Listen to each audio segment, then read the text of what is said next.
the Badlands. Explain those Badlands. That's a hell of a name.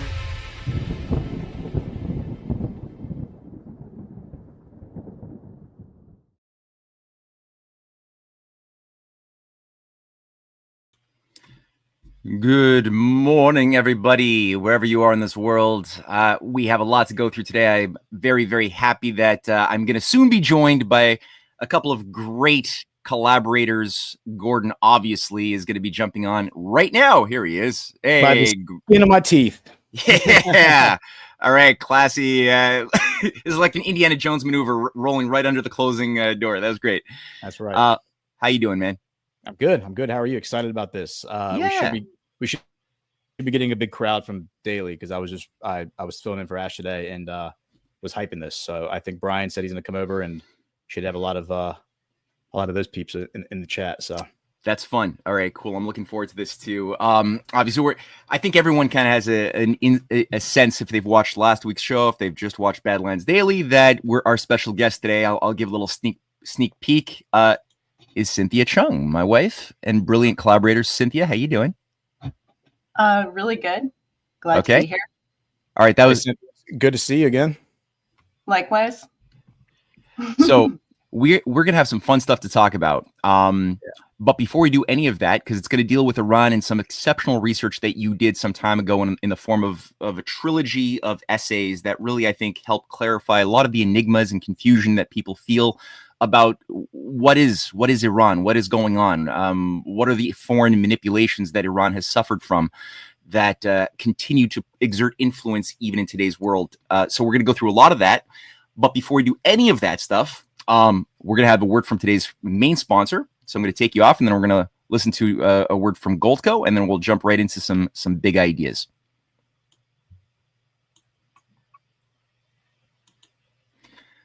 All right, Goldco, here we are. Have you heard about President Trump's impact on gold? Every time Trump's name surges in the headlines, gold goes with it.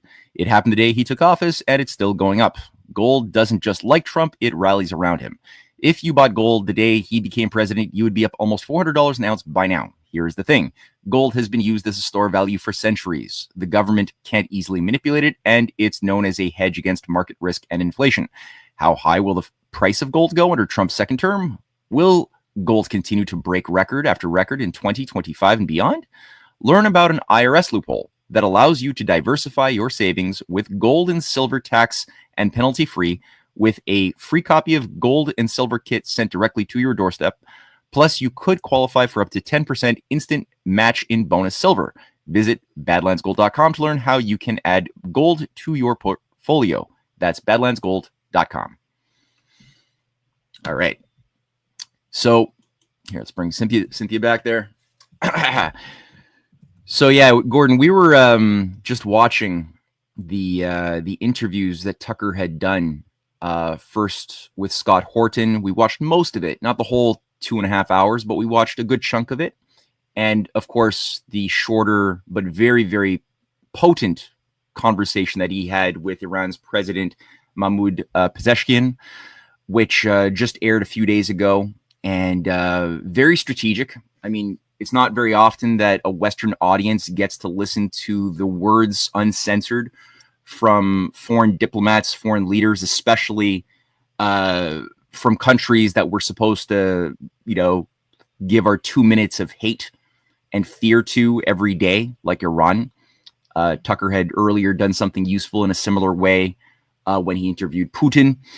And that really was useful in terms of getting people to think about these leaders of authoritarian, evil nations as human beings. I would like it. I wish he had the capability of doing this with Xi Jinping, but that's not his assignment. His assignment, unfortunately, I think involves trying to demonize Xi Jinping in China to try to continue re-emphasize our 2 minutes of hate and fear instead of focusing on Iran and Russia, to refocus all of that intensity onto China. That's part of his thing. But still, it's still useful what he did, no doubt. And I think it opened up the door to a lot of other deeper questions that people now have about what is Iran. Hence the question of like, what Cynthia has done is really good. And so Cynthia, thank you for joining us today. And Ghost, I don't know if there's any opening remarks that you'd like to throw out there before we launch into probing Cynthia's brain and her articles. No, I'm super excited about this. This is something I've been looking forward to, and obviously it's very timely with everything, like you said, that's come out. The Scott Horton interview, I've only gotten halfway through the Pezeshkian one with Tucker, which is great, like you said, very potent. The Horton one, I've listened like the first half twice, and the second half I've listened to like 3/4 of it. It's very similar to what we do. It's like an autistic rant about the history of Iran, and I feel like it's very friendly to the regime, like in terms of not just like chalking everything up to like a cult or CIA conspiracy level stuff, but at the same time it's still very damning to like how at the very least grossly incompetent they are, but obviously there's a lot of malice too. So I think that there were a lot of good nuggets of contradiction for people like Israel sending weapons to Iran up through the 90s, like us backing the Ayatollah in the 80s against Iraq, just us playing both sides all the time. And then like when one side gets too heavily favored, we just swing our support to the other side just to keep them all killing each other. So yeah, that's a mind blower for I think a lot of people to encounter the fact that we have been not only supporting both the Ayatollah. First, we were obviously supporting the Shah. Simultaneously, something within the U.S. and the Israeli intelligence service began to support also the Ayatollah, that continued to support Iran as well as Iraq during the time of the Iran-Iraq war. So we're supporting both sides with, again, the help of Israel. There's so many points of confusion that you really can't even begin to approach if you don't have a historical backdrop in just appreciating how global imperial powers have been manipulating that entire region for a very long time.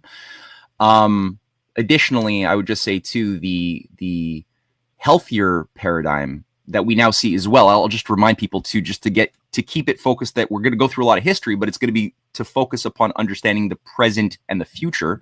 The current positive paradigms that we've seen shaping Iran deals with Iran's strategic role within the Belt and Road Initiative, the New Silk Road.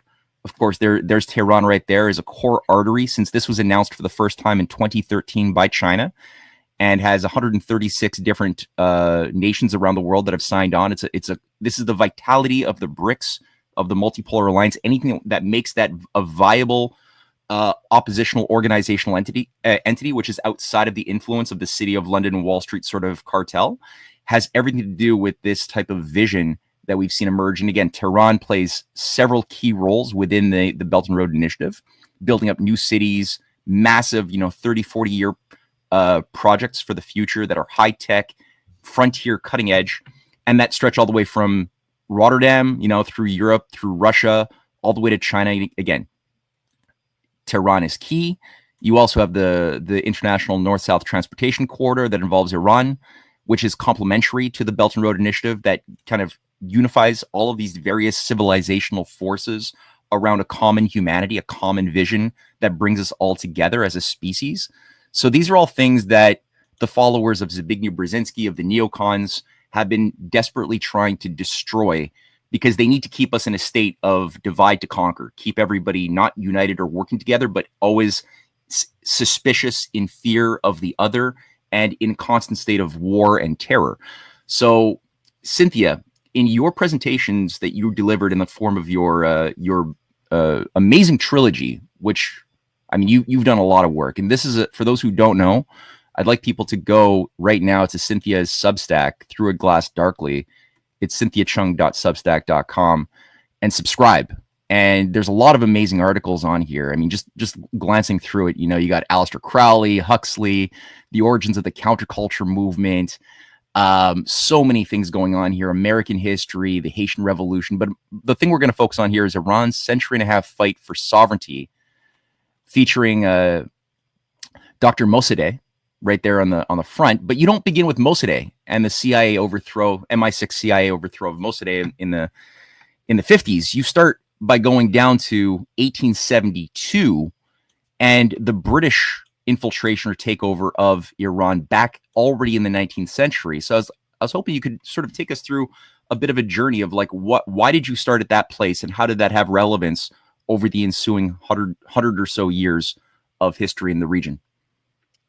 Yeah. Again, thanks so much for having me on. It's such a pleasure, and I'm a big fan of your show. You and Gordon are superb. And You have to say that. No, I don't. I don't have to say that. I shouldn't have to say that, but we appreciate it. Like you guys are so great. Like, I think I've already said this before, but you should, like, have a professional, platform, like on television or something. I think that, it's a really great show. But my series focuses more on the question of oil, and then later on, like, what was around the revolution around Khomeini. But oil is obviously a well-known topic for creating geopolitical instability in the Middle East. Back when there was this push under the Bush administration to invade Iraq, when Americans still were pushing back a lot more on this sort of policy, there were huge protests in the street over this. And, oil was a big topic of like, we don't want to invade Iraq for its oil. So there was this understanding, but on a kind of simplistic level, that it was about oil. And most certainly it is, like Saudi Arabia, Iran, they're the biggest oil providers in the Middle East. Together they make up, the majority.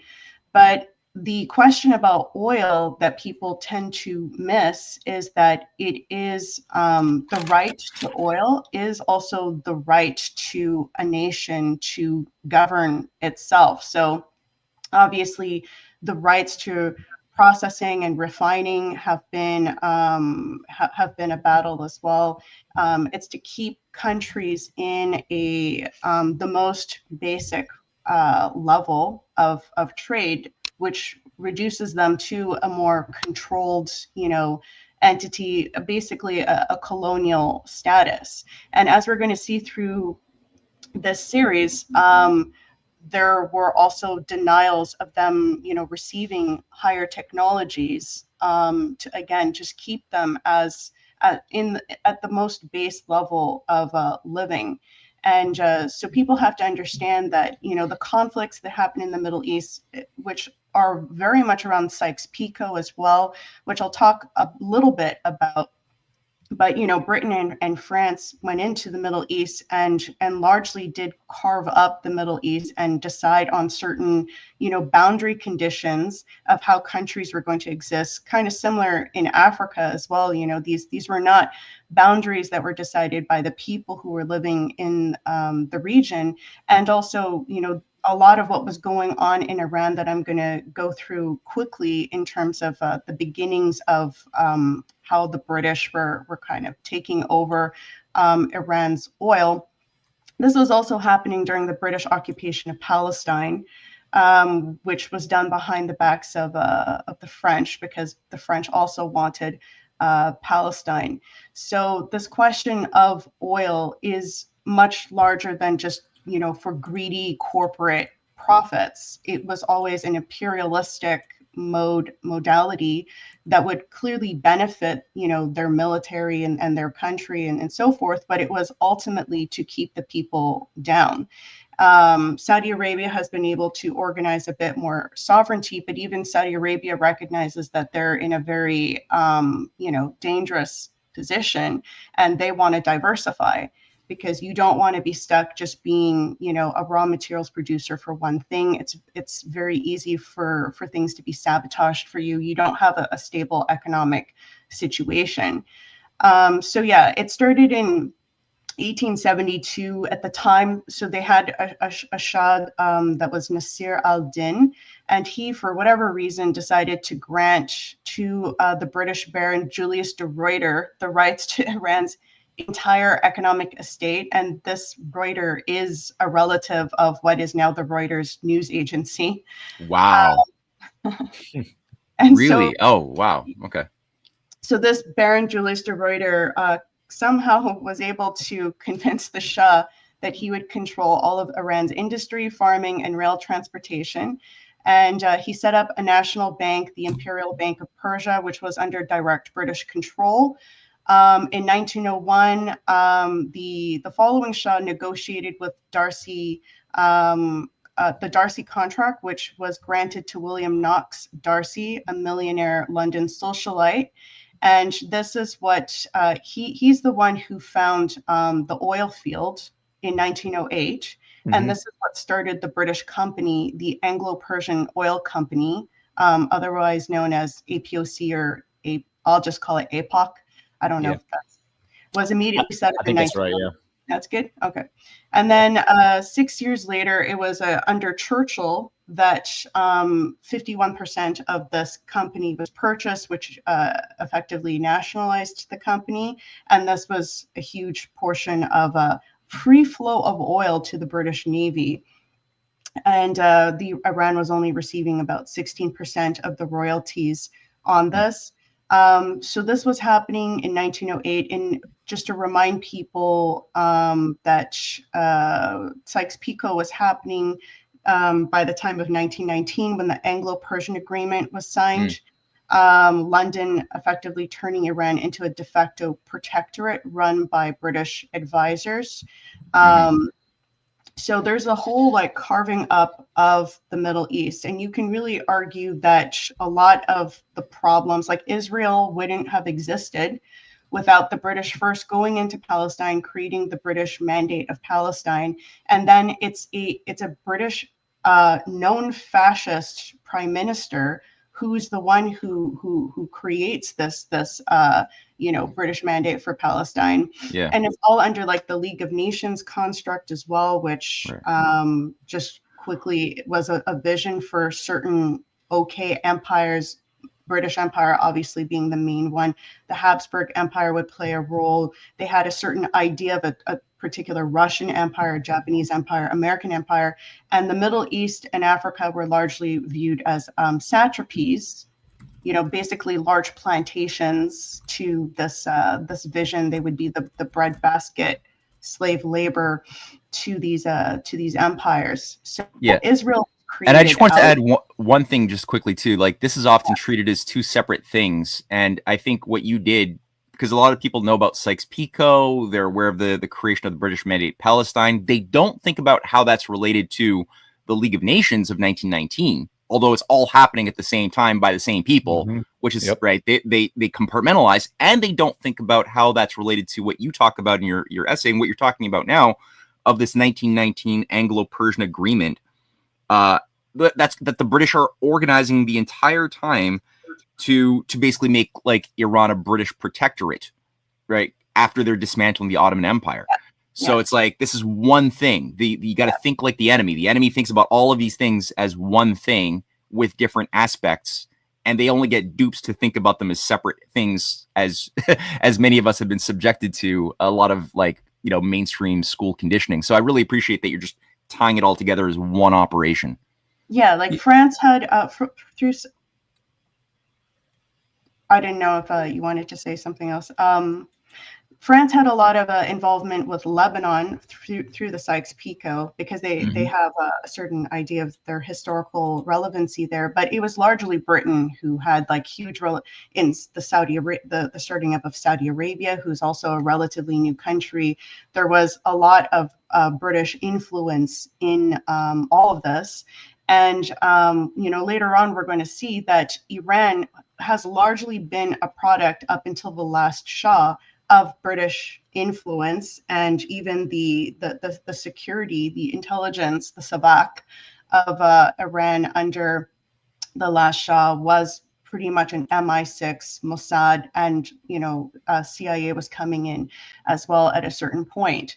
So that I'll talk a little bit more about that later on, but that's important for people to keep in mind, that Iran was very much under a British kind of mandate up until the Iranian Revolution under Khomeini, which, as you guys have also mentioned, Khomeini actually was working with Israel at least during the first few years and with the war with Iraq. So again, it's showcasing that there is definitely this thing behind the scenes that is actually largely pushing directions. There's a lot of funding and a lot of weapons trafficking that's going on to support these things that are still like an Anglo-American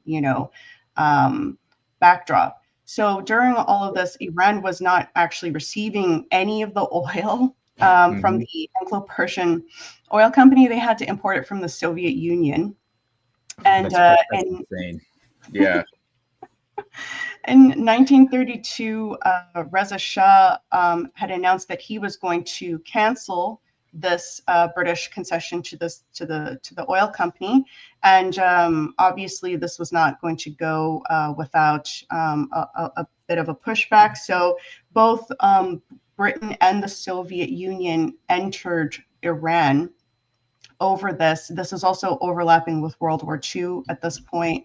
And so Iran was occupied by both of those forces. Roosevelt was able to, Reza Shah was also exiled, and Mohammad Reza Shah, his son, became Shah. So that's the Shah that we now know. That was the last Shah before the Iranian. And why did they go in? Why did the Soviets and the British go in 1941 into Iran? Like, what excuse did they give to go and occupy Iran? Well, the Reza Shah had also said publicly support for Hitler, and that was a thing that was going on. The Mufti of Jerusalem, which is a whole other story, but just to briefly say like Britain was in Egypt. They had installed King Farouk, I think, but anyway, they had installed the King of Egypt. They had also installed the Mufti in Egypt. They had installed the Mufti of Jerusalem. So that was a position that didn't even exist. Like the British created that position, and this guy was totally a puppet of the British. He later on has support for Hitler, and he actually goes to Germany at one point, and he has a radio station, but he was largely trying to move the Muslim population towards support of Hitler. And to this day, there's, I think, a lot of confusion that they viewed that Hitler was going to come and liberate them from British colonialism. But the irony was the whole time the Mufti of Jerusalem was actually backed by the British. And I have a chapter on that from my book, which goes through that in detail. But anyway, so the Reza Shah was saying that he thought, but he wasn't the only one. It was kind of like something that was somewhat popular in Iraq too. There was like a kind of support for this idea. So he said publicly that he was in support of Hitler, and that was the excuse for Britain and Russia to come in and occupy him because he was considered a threat, and he had this massive, oil, resource for him that was obviously very important for military endeavors. And so he was exiled, and then his son Mohammad Reza Shah came in. And the occupation of Britain and Russia was ended through Roosevelt's Iran Declaration, which was able to organize a sort of sovereignty for Iran. Obviously not a full sovereignty, at least it ended the occupation, but obviously British intelligence played a very large role. Again, the Savak was pretty much a British intelligence creation. The Soviets also had a presence. And for those who don't know, can you say what the Savak was for people who may not know? Well, it was just their kind of their intelligence agency, and like the CIA of Iran. Yeah, you could say. And obviously secret police kind of thing. Yeah, exactly. Yeah. And the Shah was foolish. He had his problems, a lot of problems. He lived like a Disney prince when everyone was super poor in Iran. So that was not a good look, obviously. But, he did seem to genuinely move towards sovereignty for Iran in terms and wanted to uplift it but he was very naive and he trusted all the wrong people. So he trusted the Substack completely, and he trusted Henry Kissinger, and so he didn't have great judgment on the sort of thing. But anyway, so the Iran Declaration is able to at least end the occupation, but Iran is still under this kind of control with the Substack. I don't actually know exactly when the No, I just want to quickly. I just pulled up a picture. I don't want to deflect you away, but just to make that visceral for people. This is the Shah, as he would like to be seen, and as he was as he was seen a lot. Yeah. In a time of total poverty in Iran, that's the sort of thing he felt comfortable walking around in. So yeah. And real quick, because this is all very, very potent, the information you're sharing. I just want to connect a few dots for the Badlands audience that's listening. What you said in the beginning is so profound about energy and about oil, because really what you're talking about energy, and the ability to control your own energy is the essence of sovereignty. And a lot of the people who talk about Bitcoin like try to equate money and the idea of currency with energy, and it's a representation of your energy that you invest with your time, and then you are rewarded with this energy that you can then spend to buy back other time by outsourcing other activities or services to other people. So being able to control your own energy resources is the essence of being a sovereign nation. And you made a great point about how Saudi Arabia and others had all their eggs in one basket. Because if we pivot out of like an oil combustion engine era and into some other technology, the nuclear age, the golden age, whatever, they could find themselves in dire straits, which is one of the reasons they've tried to diversify their economy. I did have a question about 1914, 1908. Darcy's given the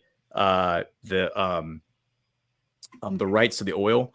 And then 1914, when Churchill creates or uses the funds from the British government to purchase 51% of the company, is that when they became known as British Petroleum, or did that come later that they changed the name from APOC to British Petroleum? Yeah, actually, I don't know when the name officially changed, but I mean, it effectively became British Petroleum because it became nationalized, because Churchill bought like 51%. So it became, under the British government's control at that point. Okay.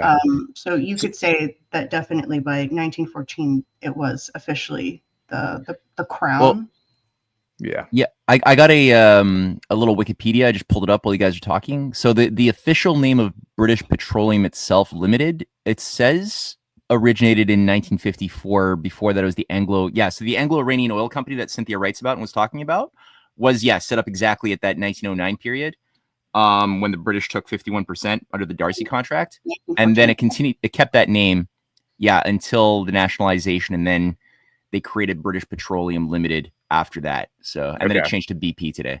But the same entity, just so people understand, she's talking about British Petroleum. Right. It's the same company, and this is when the Ottoman Empire still exists, long before APEC, long before Saudi Arabia, long before these, like the Middle East as we now know it even exists. You have British Petroleum in Iran, and the main reason being the oil belt that runs under the Persian Gulf is primarily in southwestern Iran. Like that's where a lot of the oil is. Mm-hmm. No, that's a very good point. And I think that they changed their name actually for, because they were getting a bad rap, and so they changed the name. We're going to also see later on that there is evidence that the BBC and BP Petroleum were like also involved in fomenting the revolution under Khomeini. So again, just indications that this was unfortunate, not to disregard totally what happened after the Iranian Revolution, because obviously, Iran today is not a British puppet, but we're going to go over that there was a lot of British American backing around that and explain that shortly. So in the late 1940s, Mossadegh comes into the picture, and this is where it becomes, I think, really damning of what the British and the Americans were involved in, derailing for a country that would have been in a much better place today if they had allowed Mossadegh to stay as the the prime minister of Iran, and instead they organized a coup against him. So what was Mossadegh's crime that he had to be removed? You know, there's always this talk about regime change needs to happen because this person is, for whatever reason, a security threat or is like threatening the sovereignty of people. His campaign was around nationalizing the Anglo-Iranian oil company, and the people of Iran were obviously in accord. They were living in abject poverty. They were not receiving anything. They were not even receiving like any of the oil, as we were discussing. So he starts a committee to study the British supplemental agreement that had been put in place in 1949, which again was, they were agreeing to pay a little bit more royalties on to Iran, but there was still absolutely no control that Iran had over the oil. So Mossadegh studied law in Switzerland, so he was a lawyer, and he studied this British supplemental agreement. And a year later, this committee voted no to the British proposition. Of course, the British are like, what the hell? You created a committee and you voted on it? Like, we told you this and you should just, go along with it, is the kind of attitude they have. In 1951, they nationalized the Anglo-Iranian Oil Company, and it became the National Iranian Oil Company. And then less than 2 months later, Mossadegh becomes prime minister on April 28th, 1951. So the British tried to argue their case in the international courts in the year of 1951. It was at The Hague in October and at the UN Security Council. And both attempts lost to Mossadegh's defense. And again, he studied law in Switzerland, so he was very good at arguing his case. Good for him. They had won their case in court. They had done everything correctly as to how we would regard a country. I mean, obviously, a country shouldn't have to argue for its rights to control its own oil, but nonetheless, they won. And Mossadegh had said at the UN Security Council, I'll just quote him, "My countrymen lack the bare necessities of existence. Our greatest natural asset is oil. This should be the source of work and food for the population of Iran. Its exploitation should probably be our national industry, and the revenue from it should go to improve our conditions of life. As now organized, however, the petroleum industry has contributed practically nothing to the well-being of the people or to the technical progress or industrial development of my country. If we are to tolerate a situation in which the Iranian plays the part of a mere manual worker in the oil fields, and if foreign exploiters continue to appropriate practically all of the income, then our people will remain forever in a state of poverty and misery. These are the reasons that have prompted the Iranian parliament to vote unanimously in favor of nationalizing the oil industry." So again, just furthering the point that Gordon was making of how important energy and controlling your ability to provide energy for your people is directly related to the standard of living and the future, what kind of options you have for your future. So the British very relevant, by the way. This afternoon, Donald Trump is hosting African leaders at the White House to discuss control of their natural resources, and that was a big part of the peace treaty he negotiated between the Democratic Republic of Congo and Rwanda. And so, what Cynthia is talking about right now, from 100 years ago or 70 years ago, is playing out right now in real time in Africa. And whether the natural resources, the trillions and trillions, tens of trillions of dollars worth of natural resources in Africa should belong to the African people, or should they belong to these oligarchs who captured them 100 years ago? Yeah.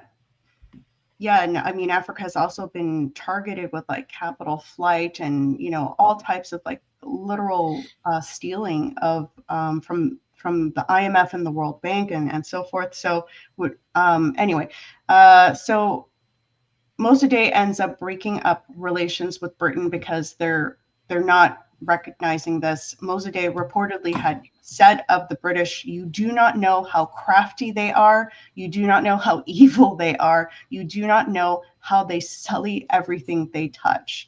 And this is obviously from the British Empire standpoint, not the British people. The institution of the British East India Company, these types of institutions is what he's talking about, which were so heavy-handed in these countries that they wanted to keep as colonies. So there's an orchestration of a coup by 1952 led by the MI6. President Truman okays the American involvement in this, unfortunately, through the NSC 136. Where he agreed to promote direct intervention in Iran through covert operations and even military force. Again, think about the reason for the 12 days before Eisenhower was inaugurated. These types of CIA orchestrations always happen a few days before the next president, because the next president is just stuck with the mess. Like it happened with Eisenhower as well, a few weeks before Kennedy was going to become president. They had the whole Bay of Pigs thing planned out that Eisenhower never actually signed up for that project. No president signed up. It happened in the interim.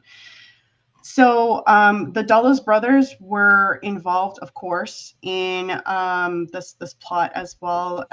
With Foster Dulles was the Secretary of State under Eisenhower, and Allen was the pretty much the godfather of the CIA. So you have MI6 that has a meeting with also Kermit Roosevelt, and they basically have this plan called TPA Ajax, which, the New York Times has also published something on it. There was also another plan as well that was going to have black propaganda aimed at discrediting Mossadegh, claiming he was favor of the Tudeh Party, which was the Soviet Union influence in Iran. So again, a very old playbook that has been recycled.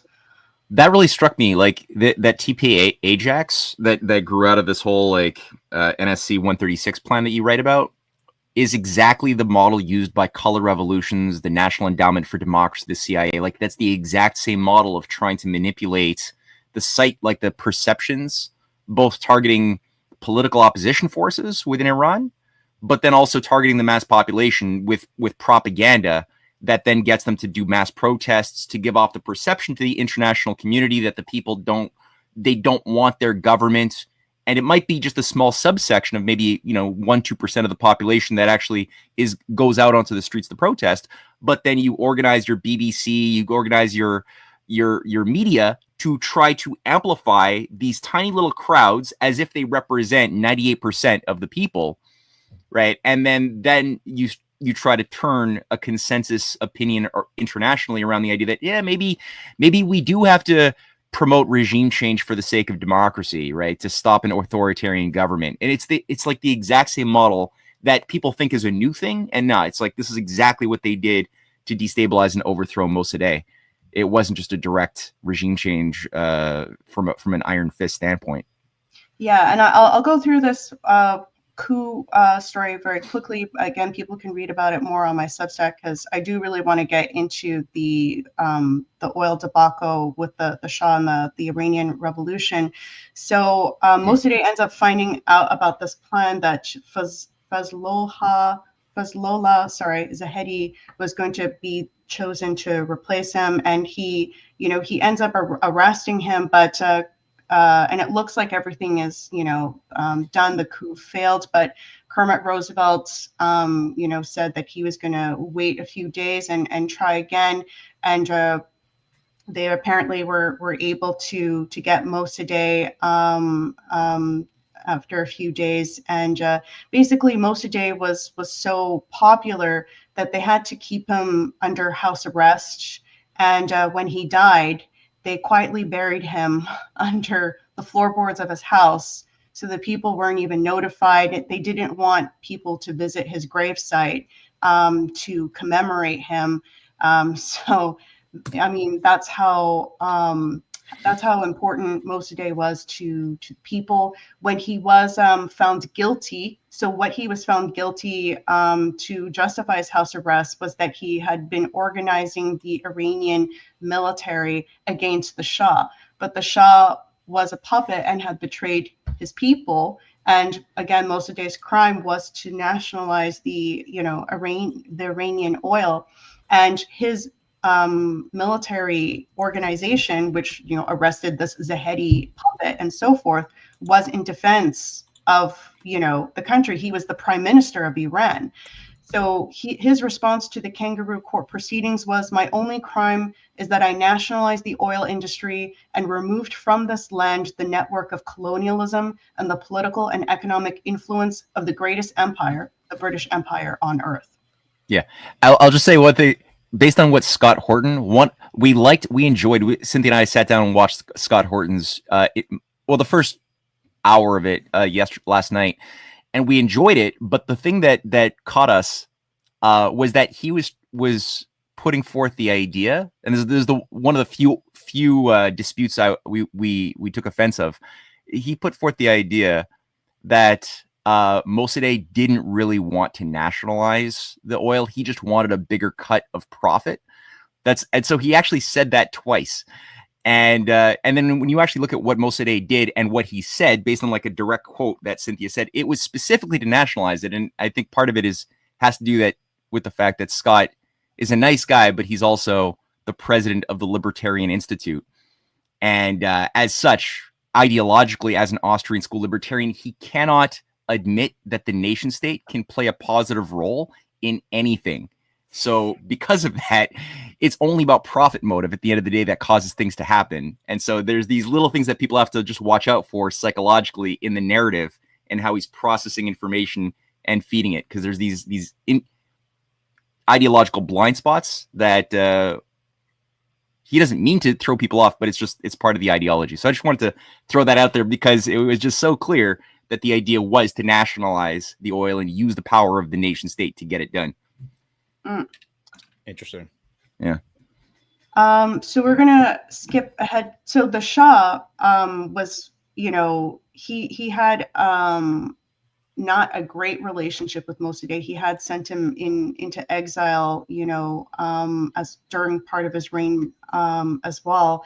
But he was also not like a complete traitor to his people. As we said, he had clear problems and had a huge ego problem, living like a Disney prince with people in such horrible conditions of poverty. But at the same time, in 1973, he did announce that his plan for Iran was that it was going to become the world's sixth industrial power in just one generation. So little did he know that was actually going to be a big issue. In 1960, OPEC was founded by the five oil-producing countries: Venezuela, Iraq, Saudi Arabia, Iran, and Kuwait, in an attempt for them to kind of join forces to have a bit more control over, the market price of oil, because obviously, it's a very precarious situation for these countries to be in, because there's all kinds of sabotage that can happen to fluctuate the market price, and it can totally devastate your economy if you're, again, so reliant on this one thing. So the OPEC was starting to have a voice, but there was the Seven Sisters, which controlled approximately 86% of the oil production in the OPEC countries. The Seven Sisters was the name for 7 transnational oil companies. And of course, British Petroleum owned 40% and Royal Dutch Shell owned 14%. So this gave Britain a majority ownership during this period. When 1973, with the sudden rise of oil prices, the Shah started to see this, idea for independent action, and he saw the price increase as a way to pull his country out of backwardness. And he again pledged that his plan for Iran by 2000 was that it was going to be in the top 10 industrial nations by 2000.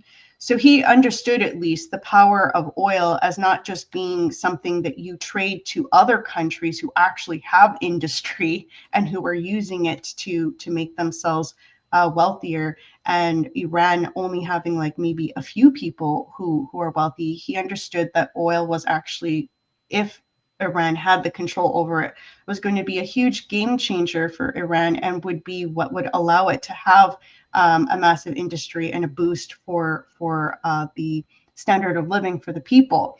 So during this time in 1978, France and West Germany were also leading a kind of opposition to the British financial stranglehold, the City of London stranglehold, and they wanted to set up their own European monetary system. You could say kind of like in opposition to the IMF sort of control. And because again, like there was a lot of, economic loans and the conditions for these things were very much being controlled by a British colonial viewpoint in the world. And French Foreign Minister Jean-François Poncet had said at the UN press conference that his vision for the European monetary system was to explicitly replace the IMF and World Bank as the center of world finance. Again, the IMF and the World Bank were actually, supporters of keeping these countries down as a colonial status. African countries, for instance, they can't get loans without conditions. You can get money, but they actually tell you what you can spend the money on and what you cannot spend the money on. So there's been talk that, these African countries were actually denied to be able to spend the money on electrical grids, and these sorts of things, which sounds insane. But as we're going to see with this story, it doesn't sound so far-fetched if you know this history. In 1977, so France and West Germany started exploring the possibility of making deals with oil-producing countries where they would supply high-technology exports, including nuclear technology, to OPEC countries in exchange for a long-term oil supply contract. So this is at a stable price. This is a very, benevolent, this is a very good intentioned thing that now we see is happening more with China and Russia. That this is a beneficial exchange for both. France and West Germany need an oil supply, and the oil producing countries need high technology in order to help boost their industry. This was something that was never offered in the IMF World Bank system. So something by the way, Badlanders, that General Quast talks about all the time, that nuclear energy equals cheap, affordable energy, which is what is going to elevate lesser developed nations into something closer to a first world status and elevate the standard of living.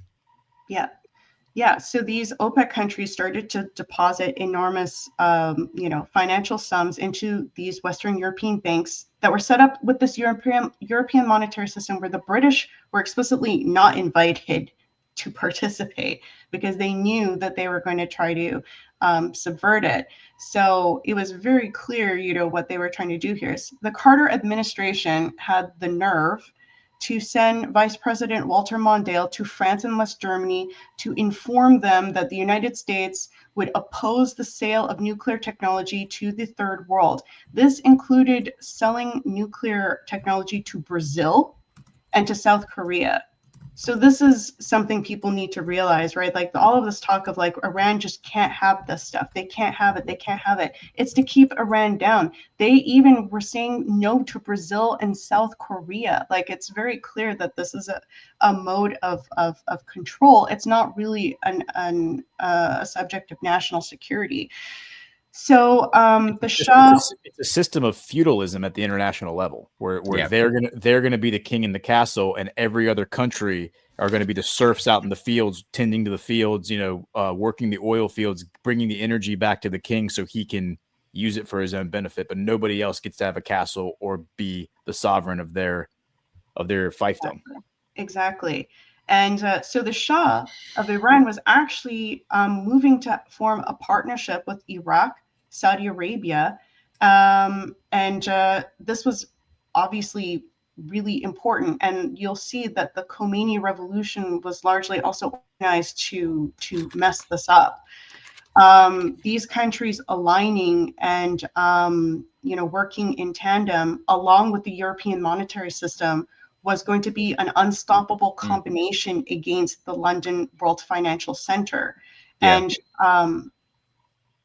I was just going to add one thing too. At that same time that's happening, these leaders of the EMS, the European Monetary System, so Italy, France, and Germany, are also working to assist the Iraq, Saudi Arabia, Iran trifecta that had set up in 1976 or 75 as three major oil producing nations that all wanted to industrialize at the exact same time. And the Shah, Saddam Hussein, and the leadership of 75, of Saudi Arabia all got together and said, we're going to create a block, and we're going to work with this massive bounty of capital, because oil prices had skyrocketed, right? So they have tons of money, and they're all going to not just do it to, like, they're going to all focus on this Japan model, South Korean model of frontier technological progress with a focus on nuclear, that these nations in Europe are saying, like you were just going through, are all saying, yeah, let's help you. Let's build nuclear reactors. And they're all doing this together until, well, you're going to get into that, but yeah. Yeah, 75, that's when Faisal was assassinated. Exactly. Yeah. Okay. Interesting. Didn't want to jump ahead, but just wanted to point that out. Mm-hmm. No, actually, it's not jumping ahead at all. So in the Shah is organizing all of this. He seems to be kind of like spearheading it. And in 1976, November 1976, Amnesty International starts reporting charges of brutality and torture of political prisoners by the Shah of Iran. Of course, again, to create this, international criticism now of the Shah being this sort of thing. So again, most today they spread lies that he was a Soviet Union's puppet, which was totally not true, because he wanted to nationalize the oil. The Shah starts talking about this stuff. Now all of a sudden there's humanitarian reports of him doing brutality and torture.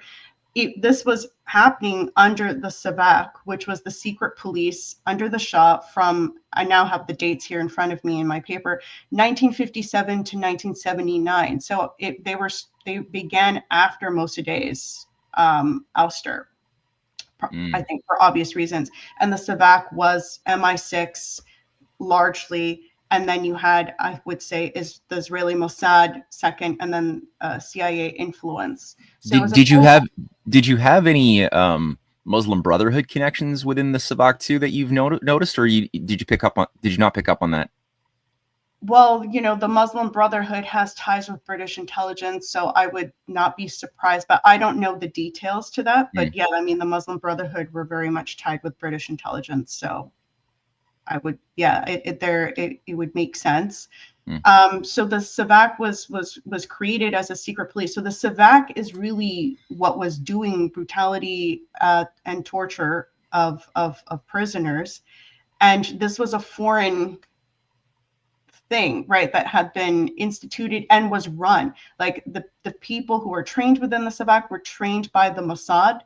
And the MI6 and the Mossad had basically control over this. So it's very ironic that Amnesty International reports humanitarian crises over this thing, and they're blaming the Shah, who is largely totally unaware of what the Savak is doing. He, again, like I said, he had his problems and his naivete.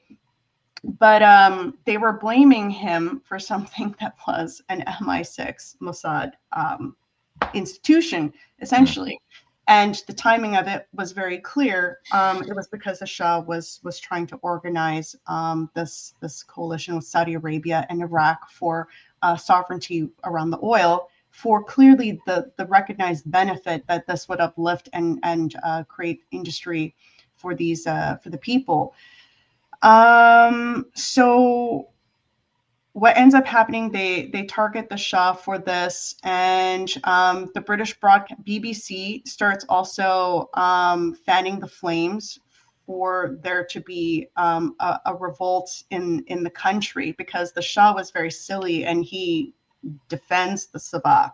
Now, again, the Shah was not someone, there's no evidence that he was like really a part of that, and he trusted the Sabak too much, didn't realize what they were, and they were actually the ones who also largely screwed him over. But anyway, the people of Iran are living in poverty, right? The Shah is living in this like massive amount of wealth that is not justified, but they don't understand that he's actually in the middle of doing something that is in their interest. And like a lot of these, you know, the Maidan revolution or the Taiwan, you know, sunflower movement, they convince people to protest on economic matters that they don't even understand are to their benefit. And that happened totally in Iran. It was the absolute wrong time to be, you know, protesting against the Shah while he was in the midst of trying to organize these things. And the BBC was the one that was telling the Iranian people all of these horrendous things. So even the Iranian people were believing that this was in their best interest to do this. And also, you know, the 25-year contract was coming up with British Petroleum to renew their contract. So that was also the consortium agreement of 1954, yeah, which is like basically the whole reason that they installed the Shah, right? Yeah. And so there's definitely, you know, that aspect in there. And what do I want to say? Well, did you want to talk about Shapor Baktiar as well? Like that, because I find that story is so. Like, yeah, I didn't know. Oh, you will? Okay, I'll just shut up. Okay. Well, so yeah, I mean, I don't think it's necessary to mention with you guys the Arc of Crisis, but it's, you know, it was officially the Arc of Crisis from Zbigniew Brzezinski was officially, you know, accepted by NATO in 1978, and it was largely to target, you know, Iran, and Egypt and Israel were expected to play a role in initiating expansion of NATO into Middle East, and so Iran was targeted first under this. And we're gonna talk about, you know, the Khomeini thing. It's hopefully coherent enough, like what I'm doing, but in 1979, the Shah. So during this like foment with the Iranian people who are getting like very upset over this, the Shah names Shapor Baktiar in January 4th, 1979 to try to help deal with the issue. So you can see that the Shah ultimately didn't disagree with Mossadegh, because Shapor Baktiar essentially does the things that Mossadegh was also like for.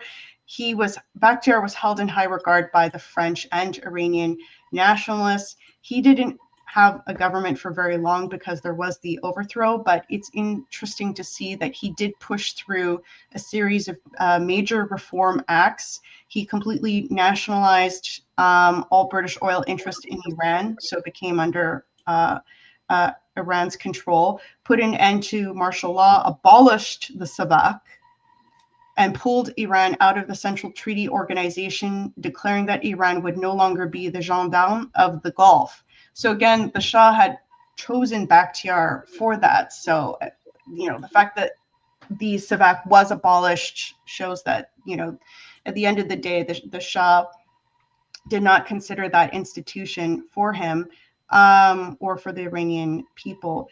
Baktiar would be also announced that he would be removing Ardashir Zahedi from his position as Iran's ambassador to the United States. So this Ardashir Zahedi is actually the son of Fazlollah Zahedi, who was the man who was organized to replace Mossadegh during the Mossadegh coup. So you can see how there's like these foreign, you know, kind of people who have been bought, who it's like just a clear line, a connection of this foreign tampering in what's happening in the country.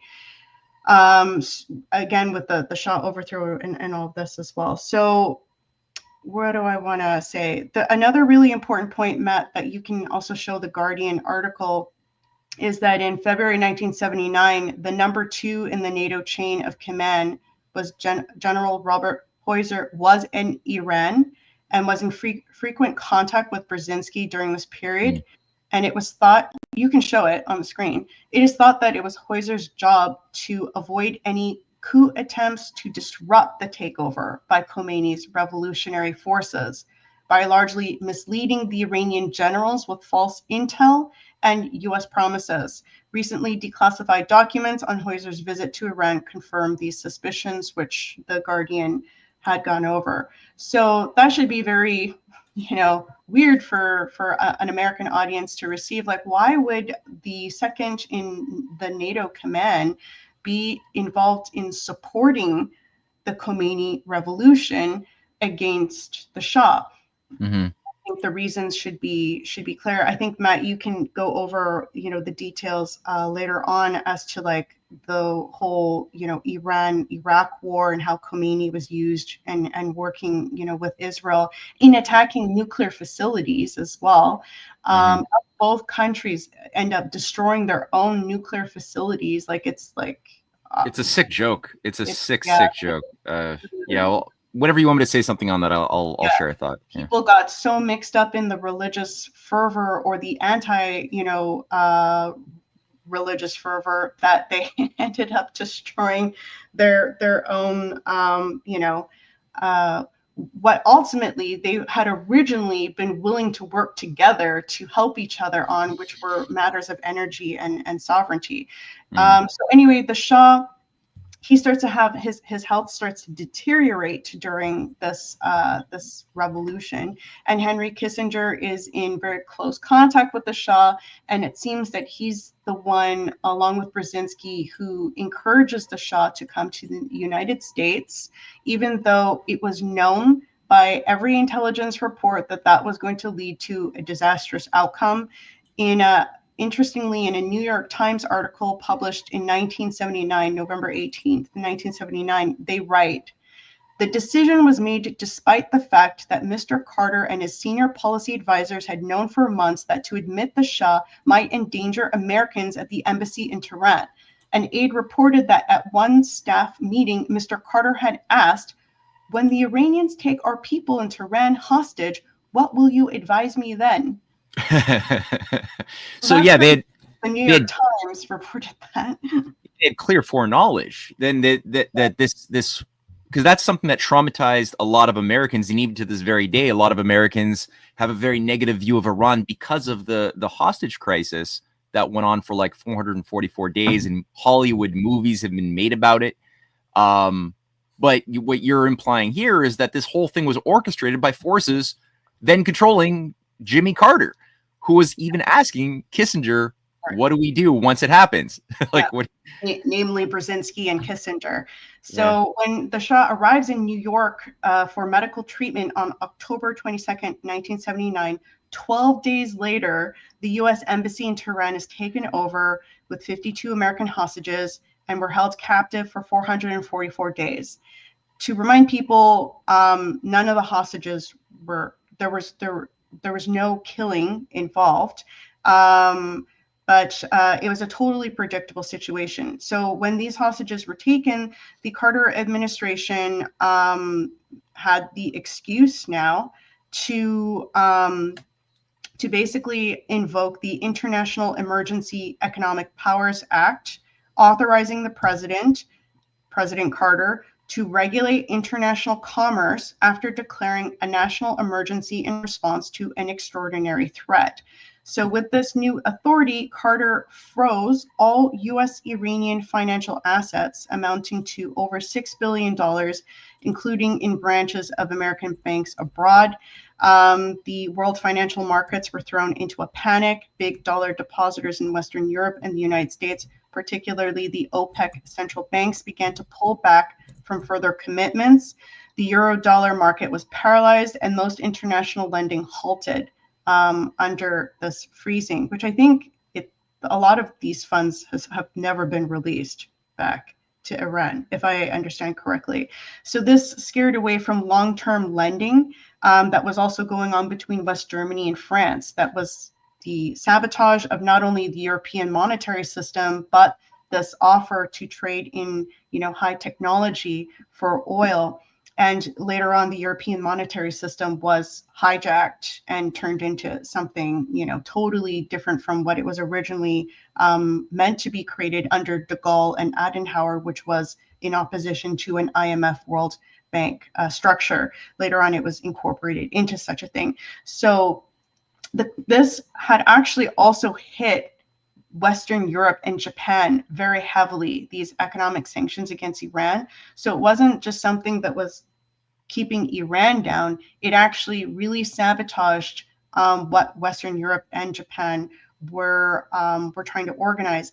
Interestingly, in November 20th, 1979, in Le Figaro, which is a big newspaper in France, Paul-Marie de la Gorce, he said, who was in close dialogue with the French presidential palace, he had concluded that U.S. military and economic intervention into Iran would cause, quote, more damages for Europe and Japan than for Iran, end quote, and that advocates to such solutions are, quote, consciously or not inspired by the lessons given by Henry Kissinger, end quote. So that was, I think that's what I would mainly want to highlight, and then I'll maybe leave it to you guys to talk more about the Israel connection with Khomeini and the Iraq-Iran situation.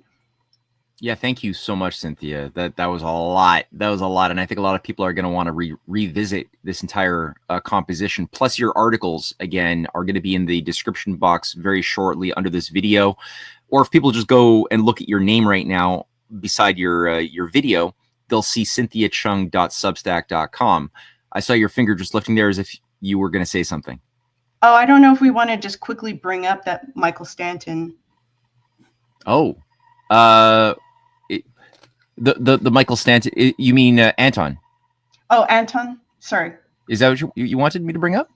Yes. Well, okay, but before we do that, yeah, I would say, there's yeah. So the thing that I think is also useful just to hold in mind is that during this time, like you alluded to it, but just to make it really visceral, both Iraq and Iran's nuclear research capabilities. So they had civilian nuclear reactors. They had research reactors in both countries.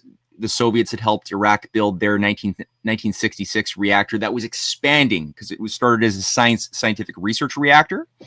But the idea was to always create a mass civilian nuclear energy capability. Now,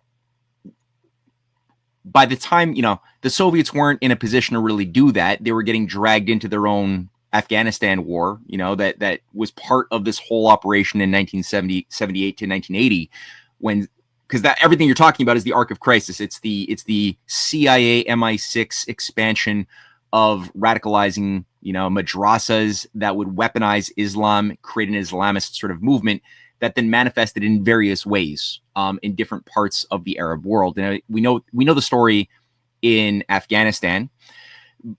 So the Soviets were getting a lot of their resources drawn into this wasting war there, as the basis of what then became ISIS, Al-Qaeda was growing, sponsored by Western intelligence. Same thing was going on in a different way, slightly different flavor in Iran.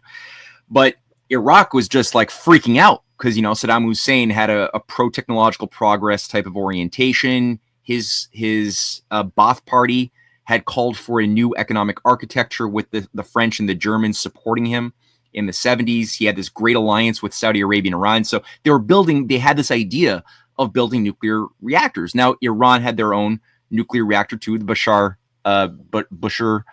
I can't pronounce it, reactor. And it's just so ironically interesting and sad that as soon as the Ayatollah is installed, one of the first things that they do is the Iranians and the Israelis, with the help and direction of the United States, goes and starts attacking the Iraqi nuclear energy reactor. Like, that's the first thing they're destroying is Saddam's nuclear reactor in these waves after waves of attacks. And there's all sorts of declassified information that's come to the surface, pointing out the Iranian jets were like leaving from Israeli territory to launch their attacks. And this is a high-level person inside of Israeli intelligence that gave this report a few years back. So you have that. And then starting in 1983, now Iraq starts attacking the Iranian nuclear reactors, which leads directly into the whole Iraq-Iran war that annihilates after maybe like 7 bombing campaigns. It annihilates the Iranian nuclear reactor, again, made possible by Donald Rumsfeld, who goes and makes sure that Iraq is replete with weapons sold by all sorts of U.S. military industrial firms with the help of Israel as well. At the same time as you have Iran-Contra. At the same time as Iran-Contra is going down $2 billion. Every single year of weapons are sold to Iran. Even after the U.S. starts sanctioning Iran as a terrorist state in 1984, they're still doing massive arms sales to Iran via Israel. That's just perpetuating this conflict where two allies sitting right next to each other who have everything in common and everything to win by working together can do nothing but kill each other for years and years and years, leading up to effectively Desert Storm. It's mind-blowing. One of the things I picked up from the Scott Horton interview with Tucker is the fact that we, the United States, sold Saddam the chemical weapons that he used against the Iranians during that war, that we then turned around in 2003 and said, this is the reason that we have to go invade Iraq in 2003 and overthrow Saddam because he has weapons of mass destruction, which were later that statement was later proven to be untrue. But we justified it by saying, well, he doesn't have weapons of mass destruction, but he does have chemical weapons, and those are illegal under the Geneva Convention. So therefore, that justifies like taking him out. We gave him those weapons to go fight Iran in 1980. It blows my mind that that's what happened. Every person involved in that, Donald Rumsfeld down, should be thrown in Guantanamo Bay for the rest of their life. I mean, that is such an absurd revelation that I had that we gave Saddam those weapons. And it's an indictment of the entire U.S. government. It makes me think that the U.S. government is just an organized crime syndicate. And that's really how it's operated ever since Kennedy was taken out. Right. Yeah. And the role of the Iraqi ambassador to the United States that was going around talking about like babies being massacred by the Iraqi government. Same source. I mean, that like it's just the amount of lies that we were being fed the entire way to give to cause us here in the West to give our consent to the most heinous atrocities and acts of genocide that have destroyed the lives of so many millions of innocent people, and it's still going on as an agenda. So it's really jarring. Now, maybe before we sort of phase out, I'm going to read the second ad from today's show, and then maybe we could say something about Rafsanjani and the awakening or the reawakening of a nationalist civilizational spirit that broke from the Ayatollah's sort of programming. Because in the early years, after the revolution, Iran was much more malleable, much more part of these geopolitical intrigues. And then something happened, which, I mean, obviously more work needs to be done, where a much more sane faction within Iran ended up becoming more and more of the pacemaker, for foreign policy and internal policy, which we should probably say a little something about, because that is how you end your trilogy. Is on the revival of the healthier Renaissance spirit of the Persian deep culture. But before that, let's listen to the second ad, which is our Patriot Store. This is a Badlands Media ad. Here we are. Okay, your Patriot Store is not just a shop; it is a movement, family owned. They are about faith, freedom, and unapologetic patriotism. You'll find curated gear, apparel, flags, morale patches, challenge coins, and custom designs that celebrate America, our troops, and traditional values. No woke nonsense, just truth, liberty, and grit. Your Patriot Store supports veterans, first responders, and small American businesses while outfitting the silent majority with gear that speaks loudly. Fast shipping, honest service, and no gimmicks, just real gear for real patriots. Visit your Patriot Store at badlandsmedia.tv/Patriot Store for 20% off of your entire order. No code required. That's badlandsmedia.tv/Patriot Store. All right. There we go. Patriot Store. Oh, we lost Ghost. We lost Gordon. That's okay. He'll come back. I'm here. There he is. All right. So real quick before we continue, I think it's worth pointing out that 1980, and I apologize if I'm stepping on your toes at all, Cynthia, but you mentioned the Ark of Crisis, which was like this concept created by Zbigniew Brzezinski about containing that whole area from Iran, Iraq, that whole little stretch of the Middle East. And that leads to the Carter Doctrine of 1980, which effectively, after the Soviets invade Afghanistan, let me pull up a map. The Soviets invade Afghanistan in 1979 after the Shah is overthrown. And then, let's see, and then we implement the Carter Doctrine, which kind of comes to define the Middle East in a lot of ways, because share my screen. Okay, so just to give everyone your bearings, we're talking about Iran and Afghanistan. So, at this stage, Afghanistan gets invaded in 1979. The Shah is overthrown in Iran in 1979. And the Ark of Crisis concept is introduced by Zbigniew Brzezinski, which then leads to the Carter Doctrine in 1980. The Carter Doctrine effectively says that, as Scott Horton put it with Tucker, it turns the Persian Gulf into a lake and says anyone who encroaches on this lake is threatening U.S. national security and will be treated as an enemy of the United States. Speaking directly to Russia, that dynamic that's established by the Carter Doctrine sets up Operation Cyclone, which was the operation where Zbigniew Brzezinski recruits a Saudi national named Osama bin Laden to summon all of these radicalized fighters across the world to come to Afghanistan to fight the Soviets. In exchange, we're going to build them schools to educate their children. Those madrasas, those schools, are then used to radicalize their children.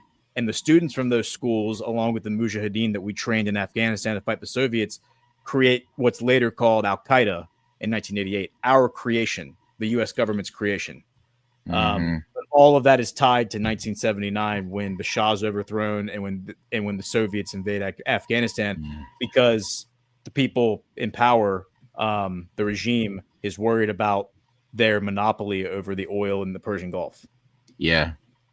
Yeah, and the entire, like, we take it for granted because so many of us, our entire lives, we've only known U.S. military bases occupying the Middle East and the Indian Ocean. But it's like that was not always the case. All of that was justified. That massive expansion of U.S. military presence into the entire Middle East region and the Indian Ocean was all the outgrowth of this Carter Doctrine. That's what allowed us to get in there as well. And then we're like, oh, well, it'll just be temporary, just till the crisis is over. It's like, no, no, that's never how it works. Exactly. Yeah. The other, sorry, go on, Cynthia. No, go ahead. No, I was going to sort of shift and just bring up also the shadow government apparatus. I was just reading a report on Iran-Contra and how the entirety of Iran-Contra was used by figures around Rumsfeld. These Straussians are all over the place because they were all brought in by Zbigniew Brzezinski under Carter originally. So you had all of these Richard Pearl, all of these Straussian followers of this really creepy Frankfurt School Gnostic figure, this high-level social engineer, Leo Strauss, who trained multi-generations of wannabe elites, Peter Thiel being one self-professed Straussian amongst many, who was trained by Richard Pearl at Stanford, as well as Opus Dei, which is another thing. But you know, these guys, like one figure was John Poindexter, who is I think the national security director under Reagan, who was overseeing the Iran-Contra. He ended up going to jail for a little bit because it was all illegal. But they built up this massive shadow government apparatus, this parallel government agency during Iran-Contra, where they were also, you know, supplying all sorts of financial support to the Contras to start overthrowing governments that they didn't like in Latin America, Nicaragua, Venezuela, but mostly Nicaragua. Then it spread all across Latin America. It was tied into what you've already written about, the Operation Condor machinery that was built up after Vietnam in South America. Totally tied into that. That also seems to have a lot of Nazis everywhere you look. Like, it's the Gladio operation, because everywhere you look, you got Nazis. First, second, third generation Nazis that are employed as part of this global shadow government apparatus of paramilitary organizations that tie directly into this weird satanic faction that was infiltrating the US military. And they were such a small fringe thing, but somehow during this 1980s period, they ended up creating these mechanisms that had huge disproportionate influence. It was crazy. That led into the forever wars, the new crusader agencies that really took over with George Bush and Dick Cheney in 9/11, that we're still suffering from to this very day, you know. And it's even we're seeing a lot of efforts that Gordon and I, we've talked about this, by this agency to try to recapture the MAGA movement, this anti-imperial patriot movement in America. They're trying to do everything possible to recapture and redirect the force of the Patriots into a new type of flavor of the exact same poison. So it's something really to have in mind, the continuity of this thing, because John Poindexter, who ran the Iran-Contra during this time, was a big key figure. This guy got a new job right as soon as he got out of jail in setting up the total information awareness operation under Dick Cheney. That was, that thing with the pyramid with the eye agency in 2003 to try to create like a surveillance grid of every human being in America, as well as international. That same thing is what Poindexter set up. And when the population rejected it, because they were like, we're not ready to just give up all of our our privacy and freedom for this thing, that's when he worked with, I think it was Richard Pearl, to create what became known as Palantir in 2004, to basically give it a civilian veneer, but to do the exact same thing that they, so it's like, this is really important stuff to keep that continuity going in mind.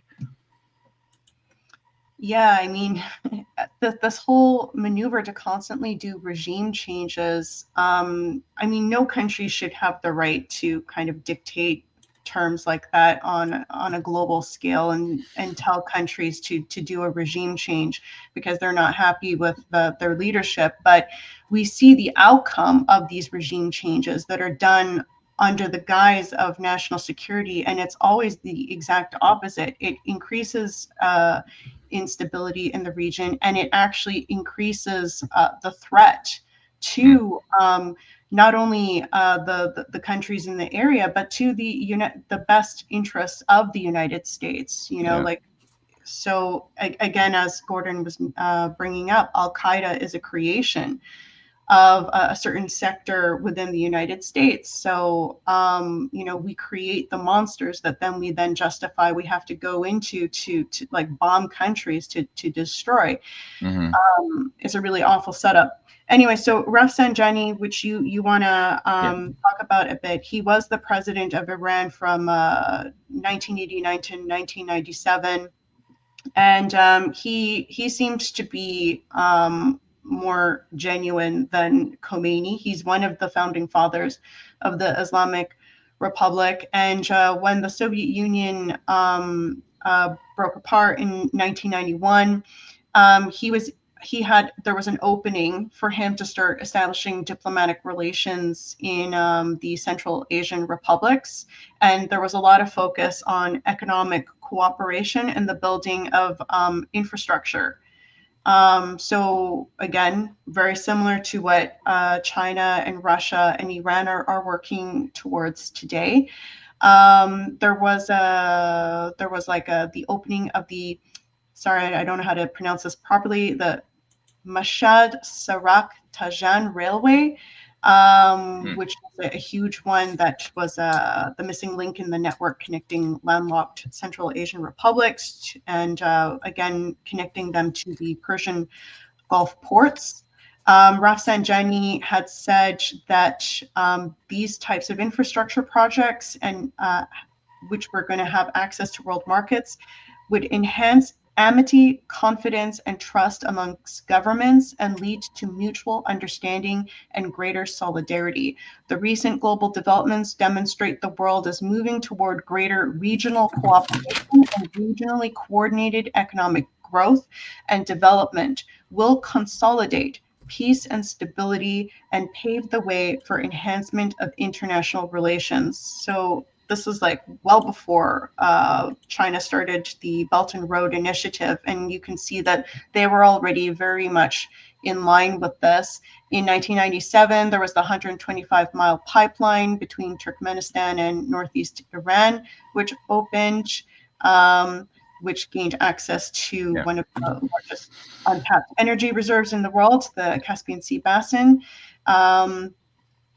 So he was aware, Rafsanjani was aware of the arc of crisis, and he understood that it was economic development that was going to be the best counteraction and enhancement of stability. Actually, you know, the arc of crisis is meant because this was always a natural thing. If you look at it, like this is the natural condition of people and countries.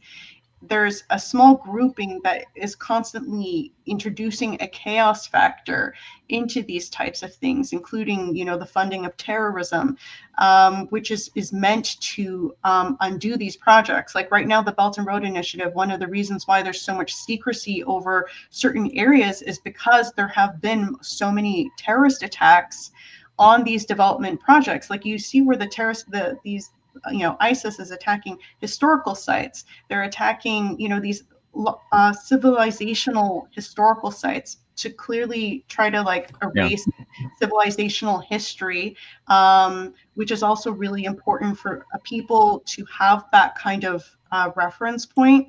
It's harder to reduce them to a state of like barbarism if they have this like, you know, really proud history of good accomplishments that they've had. And then on top of it, they attack development projects. Like it's totally a controlled thing that's working for, you know, the worst parts of the Anglo-American institution.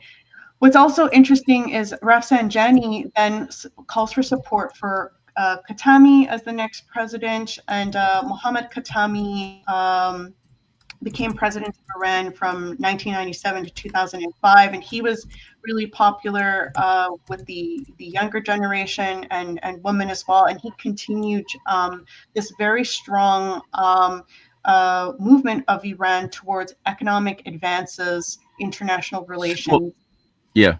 And that was one of the it was at that time that you had the International North-South Transportation Corridor that was established with Iran, India, and Russia in 2000.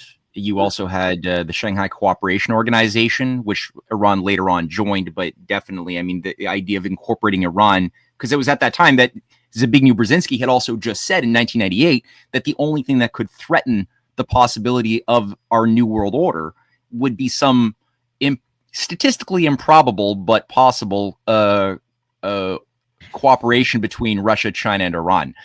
And so I think that people within those three countries were listening very closely to what Zbigniew was actually saying and saying, well, okay, well, if our enemy is afraid of something, we should probably do that. Yeah, and I mean, like all three of those countries, they've gone through revolutions that had some foreign influence, but they've been able to move in a direction that has really worked for their sovereignty. And it's not a coincidence that these three countries are very long historical civilizational nations that very much are connected to that history, and they take it very seriously, their civilizational legacy.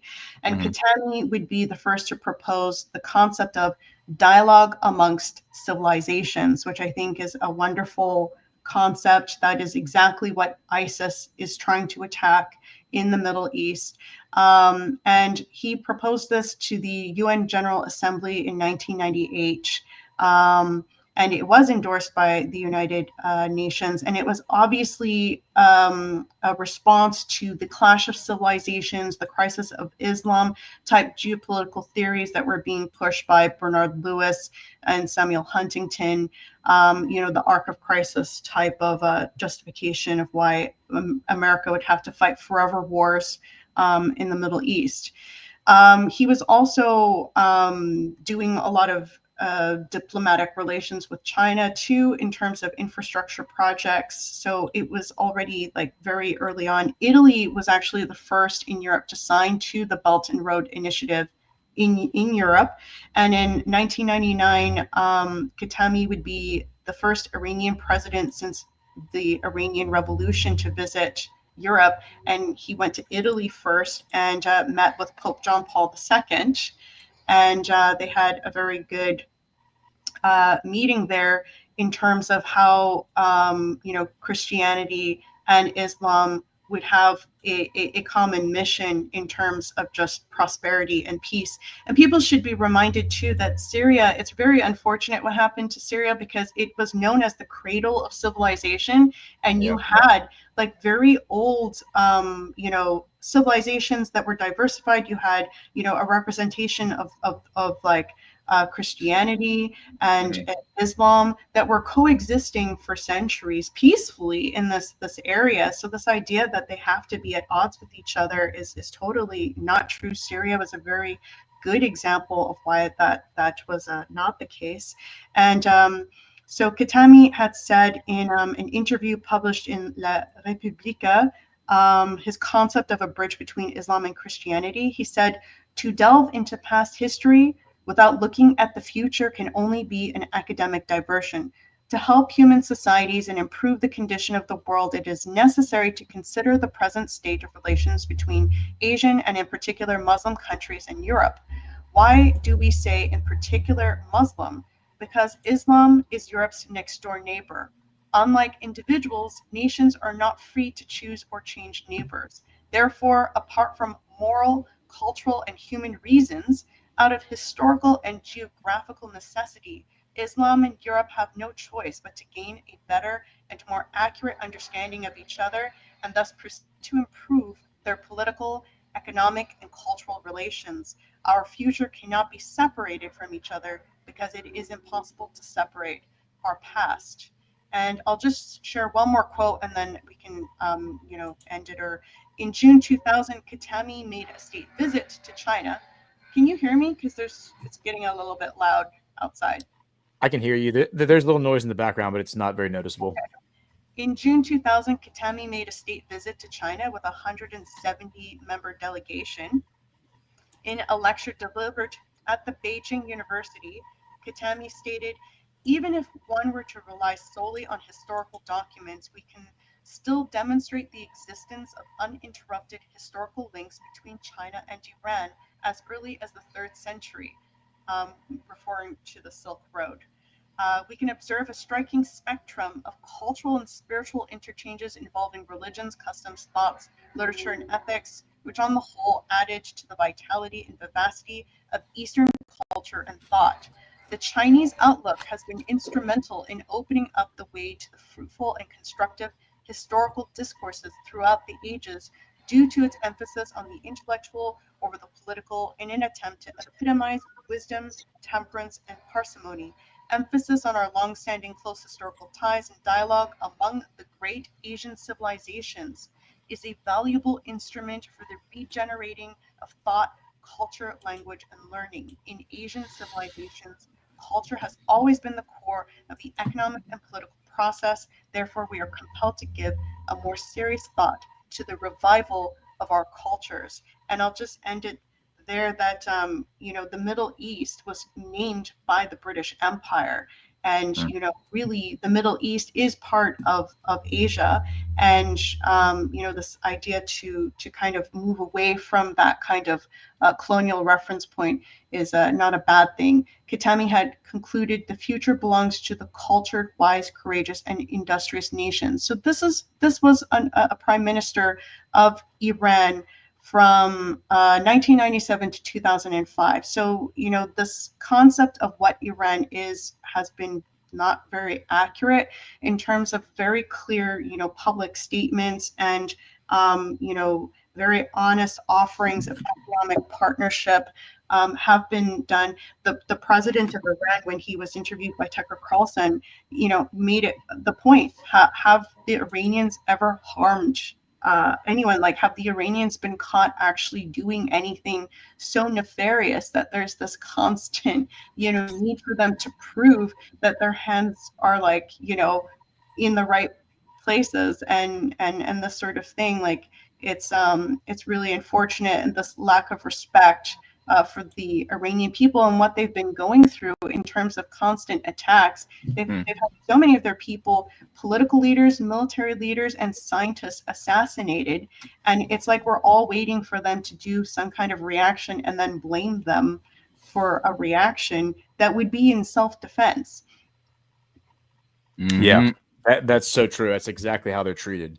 And a lot of it just goes back to the fact that that Iran is the only land bridge aside from Russia between Africa, or I'm sorry, Asia and Europe/Africa. The only way you can get there by land is through Iran, unless you want to go through Russia. And I think there's a thing called the Iran crisis of 1946. It's considered the first conflict of the Cold War, and that was when I think it was. Let me pull up the Wikipedia just to make sure I get this right. It says, sparked by the refusal of Joseph Stalin's Soviet Union to relinquish occupied Iranian territory despite repeated assurances, and the end of World War II should have resulted in the end of the Allied joint occupation of Iran. Instead, pro-Soviet Iranians proclaimed the separatist Azerbaijani People's Government and the Kurdish separatist Republic of Mahabad, which is Kurdistan.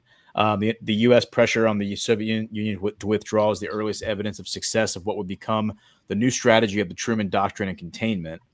And the justification, it says down here, is they justified the invasion. The British and the Soviets justified their invasion of Iran as a gateway for delivery of Lend-Lease supplies from the Soviet Union to the Soviet Union from British India between 1941 and 1945. So a formal justification for why both the Soviets and the British occupied Iran during World War II was so that they could use the land bridge to send supplies from India, which was a very well supplied proxy state of Britain, to Russia to fight the Germans. And then, of course, like Matt said before, they always say it's going to be a temporary thing, and it never is. Just like when Israel went into Lebanon in 1981 to help them get rid of Yasser Arafat, and then didn't leave for 18 years. So it's the same thing over and over again. I do have a question, because that was a fascinating history, and a lot of it I actually did not know. But so do you think, Cynthia, it was in the 90s? Like when do you think Iran broke away from whatever influence not to say that maybe it hasn't broken away, because we get the Mossad director David Barnea openly bragging that Mossad has infiltrated like every level of their government and is ready to overthrow and install their guy whenever, which may or may not be true. But do you think that, considering that the Ayatollah seemed to be in league with Israel and the U.S., was there like a fracturing of that relationship in the 90s, aside from Yitzhak Rabin's desire to create a new boogeyman so he could focus on the two-state solution with Palestine? I think that, looking at how Rafsanjani decided to, open up after the dissolution of the Soviet Union, because with the dissolution of the Soviet Union, the whole Cold War narrative was really used to threaten so many countries that were not powerful enough to dictate their own terms. And you had the NSC 75, which Britain had convinced under Truman that it was the United States' best interest to protect British colonial interests after World War II in order to combat Soviet communism. So countries who thought that they were going to be freed from colonialism after World War II, because for a large part of the world, including the Middle East, right, it was a fight for also freedom of colonialism. That's how a lot of the Asian countries, including Middle East, the African countries, were viewing the fight of World War II. You have Ho Chi Minh in Vietnam, who says it very explicitly for the Declaration of Independence of Vietnam, citing the American Declaration of Independence and saying that people who have been fighting French colonialism and the Japanese fascists deserve to be a free people. So when the Cold War narrative was ended, and a lot of leaders were assassinated under the justification of the Cold War narrative, which was not true, that they were somehow like, Soviet puppets, just like they said with Montdale. And it wasn't true. It's just that they were not playing by the Anglo-American rules of the game. And so it was used as an excuse to have regime changes continuously. So I think Rafsanjani was sensitive to this, and once the Soviet Union was dissolved, that threat was clearly not going to be there anymore, and it was a real opportunity to move fast in now opening up and having dialogues with other countries, because that was the other problem with the Cold War narrative, is that it was containing everyone, that they were not allowed to speak to others. They were not allowed to have big projects that, again, were not directly okayed by Anglo-America. So the fact that he moved into that so quickly, I think shows that he was of a better kind than Khomeini. Obviously, Iran does have fifth columnists. There's an idea to revive and bring back, the position of the Shah. The Shah's son, yeah. Who's been like living in a DC suburb since 1979, like a $15 million mansion that he put up for sale last year and he sold last year. So yeah, he must have now he's coming out and like, hey, I'm ready to return. Are y'all ready to install me, Mossad? Yeah. Well, I was just going to mention quickly too, in Vietnam, right? Like they had the Emperor of Vietnam. He like lived in the Riviera, like he did not live in Vietnam, and he was living in the lap of luxury. And like, of course, the people are not going to respect that. I mean, the Iranians would be very foolish to accept someone who's been living in such luxury in a foreign country that has had a very bad historical relationship with their country. Yeah. I mean, maybe the Iranians don't even know about this history. I don't know. There was something I wanted to quickly mention as well that I forgot. Bush Jr., he does a tour of the Middle East to try to also kind of gather this, to try to get other countries, especially Saudi Arabia, to start having a provocative stance with Iran. And he's trying to create clear division, and it's not very subtle, it's not very smooth.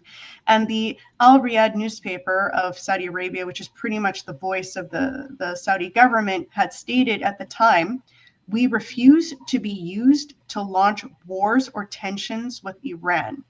If the president of the United States wants to obtain the solidarity of all the Arabs, he must focus rationally on the most important issue, which is the question of peace," which I just love that quote. And for people to also be aware that Bush Jr. was basically moving for a US dominated nuclear suppliers group, so that all nations would be permitted to purchase power plants to fuel from these supplier countries would have to be okayed by this US dominated nuclear suppliers group. And obviously there would be political strings attached to this. So that was one of the other things of him coming in. And, Dick Cheney, it's no secret that he was pushing hard for an Iran invasion. And it was only when he had to go in for emergency heart surgery that you had a section of, was it the National Intelligence Estimates, who came out, they spoke to journalists saying there's no evidence that Iran has weapons of mass destruction. But Cheney had like such a hold on things that they felt they could only do it when he had to go in for emergency heart surgery. So yeah, I think it should be clear to people that this whole maneuver to keep these countries divided, it's not helping anyone. I mean, we could really have such a beautiful situation of prosperity and harmony, and having other countries do well. Like, this is another thing. This zero-sum game theory is such bullshit, right? Like, we've been brainwashed to think if another country's doing well, they have to be a threat. We have to be the ones dictating all terms. Like, how ridiculous. I don't know how, like, Western people seem to go along with this, or they're a little bit too soft on the fact that we have been telling other countries how to manage themselves, which has clearly been full of, like, really nefarious intentions to actually keep people divided in permanent war. There are sections that are a part of the military government in the Western infrastructure who have a crazy fanatical view, the neocon view of forever wars. And this isn't the natural condition for the Middle East. There could be this, like, really beautiful harmony, and we can have benefits from trading with these countries. Like, we can benefit from having more countries to trade with. It's going to actually create more wealth for us as well. As France and Germany were recognizing in trading, high nuclear technology for oil, that was the right idea. Yeah, and today, like, Russia has offered Iran to build. They're in the middle of building already, but 8 civilian nuclear reactors have been offered by Russia. They said they're going to foot the bill. They'll supply the tech. They'll even process Iran's nuclear spent fuel that they can then return back to Iran for civilian use. So Russia's doing it in the right way. And yeah, they have all sorts of, they're not just doing it as angels. They have obviously common sense business arrangements. They'll get stuff out of it too. But that's just good business. Don't kill your customers. China is looking at Iran they had a $400 billion 25-year strategic partnership on energy, transport, security, full spectrum, similar type of thing as Russia did. 25 years, massive deal. And it's not being angelically utopian to say that you can have a world where people are working together without going to war. That it's unfortunate that we've watched so many dark dystopic movies and we've been so jaded by crap textbooks that have convinced us that human nature is just this pox, this Hobbesian animalistic sort of thing that can only be selfish and look out for itself at the expense of others. And it's like, no, looking out for yourself is looking out for others. All sane, mature human beings act and live that way with their family, with their neighborhood. So why, at the best of times, that's what humanity has always done internationally, is we look to our neighbors who might have a different religion, different skin color. And we're like, well, what makes us human first? And let's start creating policy based on that human quality first and foremost, and go from there, and then respect the differences that we have and even cherish those differences that we have without a fight or flight thing. Yeah. And I'm sorry, I didn't mean to cut you off. No, I was going to just say too, like the remarks made by was it David Bernea? You said Bernea, that Mossad has infiltrated fifth columnists throughout the Iranian government. That is a high concern for me too, because the big thing that really disturbs me amidst this whole 12-day war, and really, since I would say the murder of Raisi, the former president and defense minister who got murdered, I would say assassinated in their helicopter over a year ago. And the foreign minister, yeah. And the foreign minister, yeah. So that was a huge that was big. That was a big coup. That I would say coup. I would say I don't fully trust, even though I like what Pezeshkian said in his interview with Tucker. Everything he said was good. But the fact that he came in such mysterious circumstances that involved the murder of a very reliable, consistent head of state is bothersome to me. And then in the 12-day so-called war, as much as we saw that there was some kabuki theater and planning, there was also a massive crippling of some of the most experienced figures in Iran's military. It was a big list of high-level people who had decades and decades of insight and experience on top of nuclear scientists who had been assassinated for many, many years before that. But it was a huge decapitation of a big chunk of qualified leadership within Iran. So it's nice to see. Like, I mean, I get some satisfaction, to be honest, that, you know, Iran got some nice punches in, demonstrated the power of hypersonic missiles, the incompetence of Israeli defenses, you know, and things like that. But at the same time, it's like, that's bad. And so what exactly are these? Are there closet royalists, right? That's a question I have. Are there closet royalists embedded within the Iranian bureaucracy, within the Iranian government, their deep state? What about, and we know that these royalists tied to the supporters of the Shah are very closely aligned with Mossad, with Israeli intelligence. As you just made the point, the guy's been living in luxury for 40 plus years. What is that? Do we have any Gorbachevs who act like patriots in the 80s when Gorbachev got power to speak to a patriotic sensibility of Russia, but only with the intention of destroying Russia from the inside and unplugging it, which is what he did in 1991? Is there something similar going on in Iran on that level? What about, and I would ask, I'm just throwing this out there as a question I don't have the answer to, but something just for people to think about and maybe for us to pull on as time goes by. What about the Baha'i movement, right? We know that that's a British synthetic cult creation in the 19th century. I know it's tied to Israeli intelligence too. I saw somebody in the comments even making the point that the Baha'i played a key role in setting up Israel as a state. What about them? What about the Ismailis? The modern assassin movement of the Aga Khan, who, you know, Aga Khan 4 died a few months ago. Now you have the Aga Khan 5. We have insiders within that organization which have, you know, defected and made the point that on the esoteric inner teachings within that order, there is the belief that the Aga Khan is the avatar of Allah and Vishnu. Like, you've got something weird on the inside of this entity that was tied to the Templars going back 1,000 years when they were called the Assassins, this organized secret society of Islamic mercenaries, but they were actually not really Islamic at all. They had another esoteric inner teaching that worked with the Templars in order to do some, well, basically the Crusades.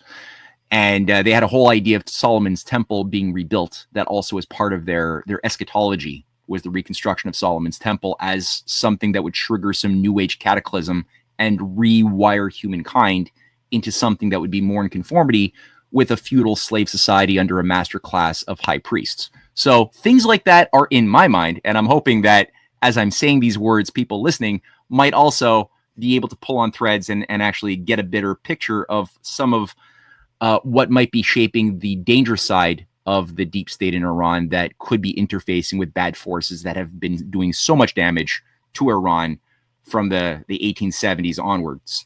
So just throwing that out there.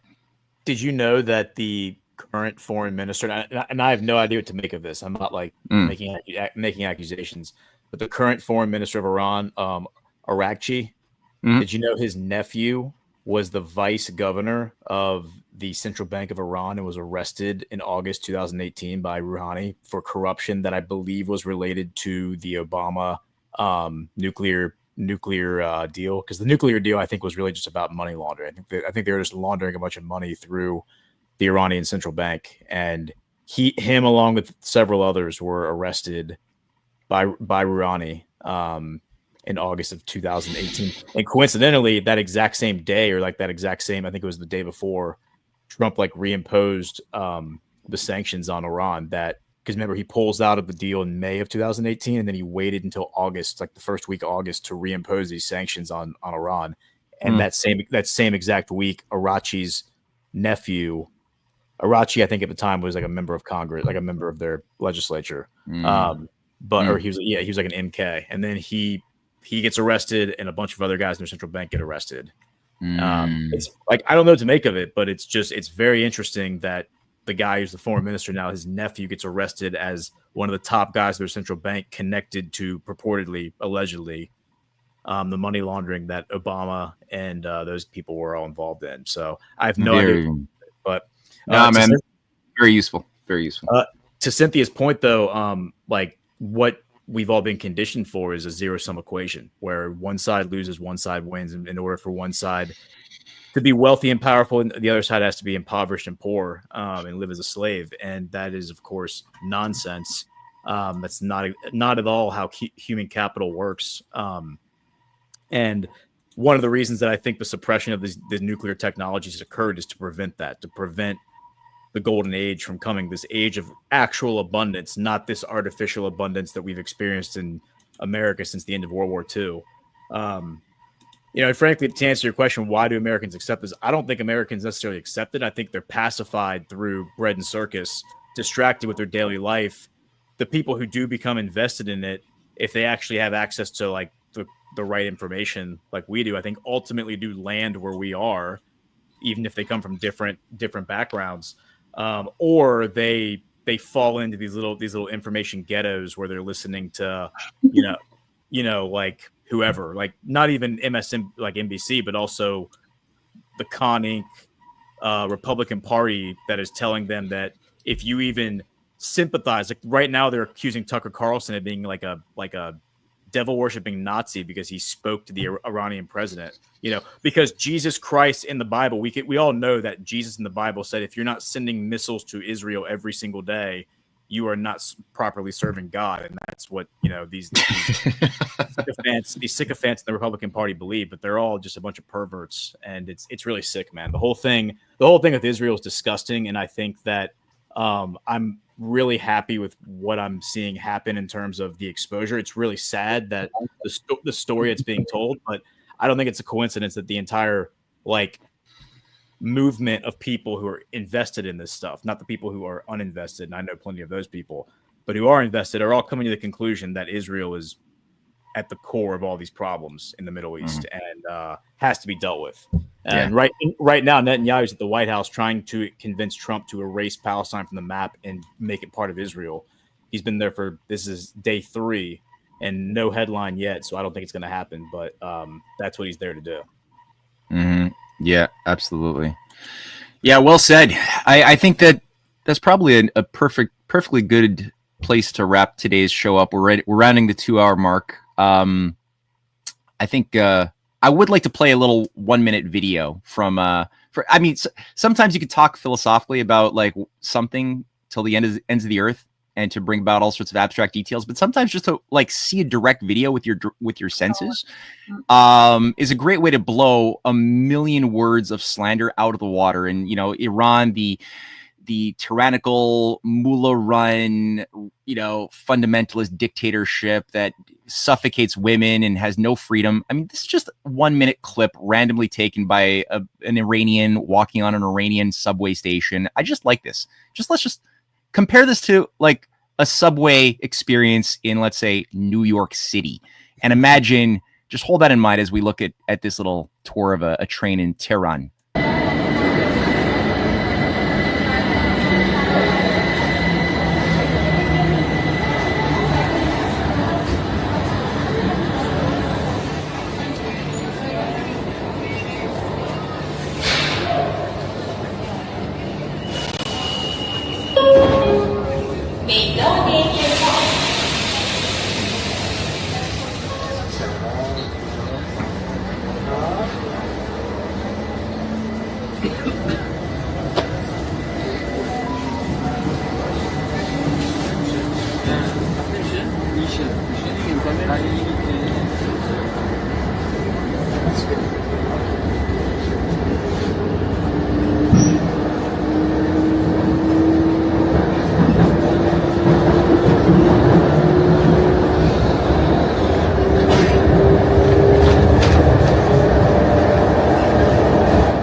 It's amazing. Yeah. Cleaner than a lot of the subways I saw in Paris. Like in Paris has decent subways compared to America. I wouldn't even go down the subway in America. But now without a gas mask, yeah. yeah. It's like the underworld there. But yeah, that's pretty awesome. Yeah. Let's hit these rants. And we can wrap up. I know we have some boosts. So let me just make sure we don't have any rants. Okay, so the boosts, we do have a few. So Badlands Boost, badlandsmedia.tv, and then click on the support tab. Scowin S3, $50. Thank you so much, Scowin. I cannot support you both enough. This is from yesterday. To show my appreciation for your wealth of knowledge that you share and explain. Episode 103 about the debt trap explains so many things that I have pondered. Thank you, Gordon and Matt. I think that was last week's show. That it's kind of weird. Like you made like an offhanded comment about like a tariff or like something about the economy, and that just led to like the entire show just being about discussing the economy, which I hadn't even like prepared for. You were telling me something in real time that I hadn't heard, and I was just like reacting to it, and then it just turned into like an hour and a half discussion about the economy. But it was good. Yeah, great. It was fun. Yeah, I think I mentioned something about the big beautiful bill or something, and that just unleashed this whole conversation about it triggered me because I have not been tracking the big beautiful bill thing because I just have no patience for Congress. I hate Congress more than just about anything there is out there. So I have no patience for any of them. But man, Rivermo, I think I might be saying that right. 2021. $10. Thank you, Ghost and Matt. I always appreciate a different perspective. Great show. Rivermo, Missouri. Okay. RVer, Missouri. I think that's what it's supposed to be. Like you are in an RV. Fantastic. Well, thank you all for your support. Yeah. Yep. And we'll make sure that we had one rant come in from D-Dale DD. $5. Lovely guest. Great show later all. I would agree with all that. And thank you, Cynthia, for coming on and explaining Iran to us from a perspective that I hadn't heard before. Some of the things were familiar, but to hear the continuity through the whole 20th century, I think was very enlightening. So I appreciate that. Yeah. Thank you so much, Cynthia. That was great. So everybody go subscribe to Cynthia Chung's Substack right now. It's right there on the screen. It's going to be in the description box or in the comment section very soon. So do that today. Let's listen to one ad for announcing GART, the upcoming GART in Deadwood. Then we'll end today's show. So here it is. GART in Deadwood in August is coming on. So get out your agendas. Coming August 14th to 17th, Badlands Media returns to Deadwood, South Dakota for the 9th stop of the Great American Restoration Tour. Come for family, friends, fun, and a fucking good time. Hear truth bombs that hit harder than B2s on an Iran nuke site from Burning Bright, Chris Paul, CanCon, Red Pill 78, Brad Nabby, Ash, Ghost, Jordan Sather, John Harold, whoever that is, and more. Plus, Alpha might make you a sandwich. Deadwood is a gorgeous town in the middle of the Black Hills of South Dakota. If you've never been, you need to see it. Plus, you might be lucky enough to witness some terrible karaoke from your favorite Badlanders. Go to badlandsmedia.tv/events for weekend or one-day tickets. And if you can't make it in person, virtual tickets are available too. Watch from the comfort of your couch with tons of behind-the-scenes content and get access to an exclusive GART chat. That's badlandsmedia.tv/events. Be there or be there online. It'll be recorded. I've never heard Jordan's World Wrestling Federation announcer voice. That was a new thing for me. It was good, right? Yeah, that's cool. Yeah, well, look forward to seeing you there. Cynthia, hopefully you can join us if you're free. Deadwood was a lot of fun last year. Yeah. I mean, it would be great to meet you in person and the rest of the group. And again, thanks so much for having me on. It's always a pleasure. And I am a big fan of your show. I'm not just saying that. I think you guys do really great work. It's really impressive. Well, we appreciate that. And you certainly supplement us because that was a great in-depth dive. And I would encourage, I'm going to post all the 3 links to the articles that you were drawing the information from, because those are very well researched and sourced. So everyone, please go into the comments after you watch this, and you will see the links to those. And obviously subscribe to her Substack. Yep. All right. Thanks, guys. Till next week. Bye-bye. Thank you so much for joining us, and don't forget to hit the thumbs up on this video. And a special thank you to all of our advertising partners. Please remember to shift your dollars to support those businesses that support Badlands Media.